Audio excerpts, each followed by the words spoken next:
بسم اللہ الرحمن الرحیم رب اشرح لی صدری ویسر لی امری واحلل عقدۃ من لسانی یفقہوا قولی۔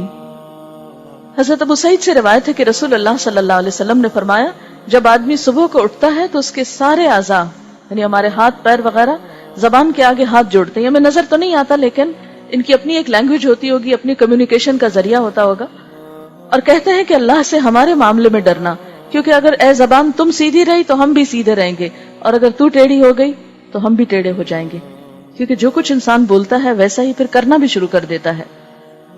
جیسا کہ وہ ایک سینگ میں آتا نا کہ watch your thoughts because your thoughts become your words. جو کچھ ہم سوچتے ہیں وہ کیا بن جاتا ہے؟ ہماری زبان یعنی گفتگو بن جاتی۔ اور واچ یور ورڈس، اپنے جو الفاظ ہیں ان کو واچ کرو، ان کا لحاظ رکھو، ان کا دھیان کرو، کیونکہ تمہارے ورڈز جو ہیں وہ تمہارے ایکشنز بن جاتے ہیں۔ اور اپنے ایکشنز کے بارے میں کانشیس رہو، کیونکہ جو تمہارے ایکشنز ہوتے ہیں وہ تمہاری تقدیر بن جاتے ہیں، تمہارے اعمال ہی تمہاری تقدیر۔ ہم عام طور پر رونا روتے رہتے ہیں اچھی بری تقدیر کا، لیکن عموماً ہماری تقدیر کیا ہوتی ہے؟ جو ہم خود کام کر رہے ہوتے ہیں وہی ہماری ڈیسٹنی ہو جاتے ہیں۔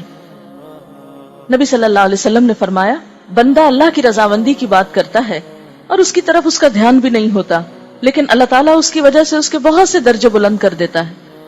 اور اسی طرح انسان اللہ کی ناراضگی کی بات کر جاتا ہے اور انسان کا اس کی طرف دھیان بھی نہیں جاتا، ایسے بس بولتا چلا گیا اور کچھ منہ سے نکل گیا، اور اسی کی وجہ سے وہ جہنم میں جا گرتا ہے، یعنی اپنی زبان کی بات کی وجہ سے وہ انتہائی نقصان اٹھاتا ہے۔ ایک اور حدیث میں آتا ہے کہ اس کی وجہ سے مشرق اور مغرب کے درمیان جتنا فاصلہ ہے اس سے بھی زیادہ وہ جہنم کی گہرائی میں جاتا ہے، کیونکہ وہ اپنی زبان سے غلط لفظ بول رہا ہوتا ہے، اور یہ نہیں کہ سوچ سمجھ کے بلکہ ایسے ہی بے دھیانی میں۔ اس کا مطلب ہے کہ انسان کو بہت ہی ہوش و حواس سے سوچ سمجھ کے کانشیسلی اپنی گفتگو کرنی چاہیے، ایسا نہ ہو کہ وہ اس کے لیے نقصان کا سبب بن جائے۔ میں آپ سے پوچھنا چاہوں گی کہ آخر ایک بات کی وجہ سے اتنی بڑی سزا کیوں ہو سکتی ہے؟ اس کی کیا کوئی لاجک بنتی ہے اس کی؟ آپ میں سے کوئی بتائے گا؟ آپ کو یوں نہیں لگ رہا کہ یہ تو بہت انفیئر ہے کہ ایک لفظ کسی نے بولا یا ایک بات بولی اور اس کی وجہ سے اس کو اتنی بڑی پنشمنٹ ملی؟ شابش! ہمارا ہر ایکشن جو ہے وہ صرف ایکشن نہیں، ہر ایکشن کا ایک ری ایکشن ہوتا ہے، اور پھر ایک چین ری ایکشن شروع ہو جاتا ہے۔ تو بعض اوقات ہم ایک بات بول کے خود تو بھول جاتے ہیں، لیکن اس بات کا جو اثر ہوتا ہے وہ دوسرے انسان پر ہوتا ہے، اس سے وہ دوسرے تک جاتی ہے۔ بعض اوقات ایک بولی ہوئی بات پوری دنیا میں پھیل جاتی ہے اور کئی لوگوں کے لیے تکلیف کا سبب بنتی ہے، کیونکہ جتنے بھی کانسیپٹس ہوتے ہیں، نظریات ہوتے ہیں، آئیڈیالوجیز ہوتی ہیں، اچھے اور برے خیالات ہوتے ہیں، وہ سب کس طرح کنوے کیے جاتے ہیں؟ زبان کے الفاظ ہی کے ساتھ۔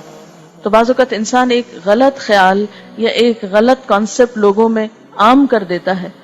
مثلا ہمارے ہاں کئی قسم کے غلط کانسیپٹس پائے جاتے ہیں۔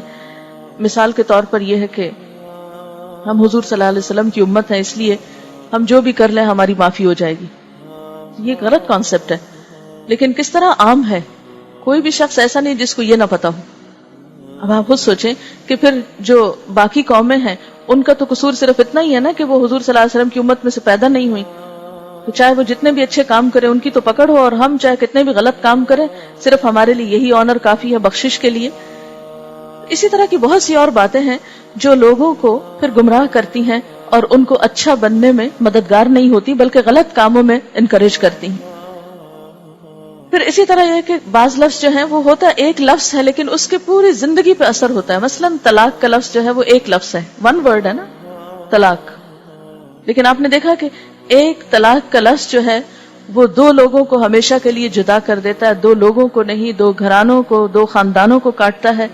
پھر بچوں کے اندر ایک کشمکش شروع ہوتی ہے، بچوں کے اندر ایک نفسیاتی مرض، بہت سے ڈسٹربنس پیدا ہوتے ہیں، بہت سی قسم کے جو پریشانیاں ہیں، دکھ ہیں، بہت سی ایسی تکلیفیں پیدا ہو جاتی ہیں کہ وہ ساری زندگی ایک پازیٹیو انسان نہیں بن پاتے، وہ ہر چیز کے بارے میں ایک منفی طور پر ایک نیگیٹو تھنکنگ رکھتے ہیں۔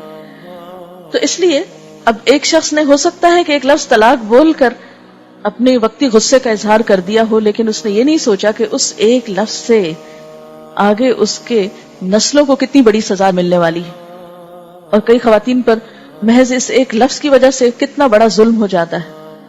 تو اس لیے ہمیشہ سوچ سمجھ کر ان الفاظ کو ادا کرنا چاہیے۔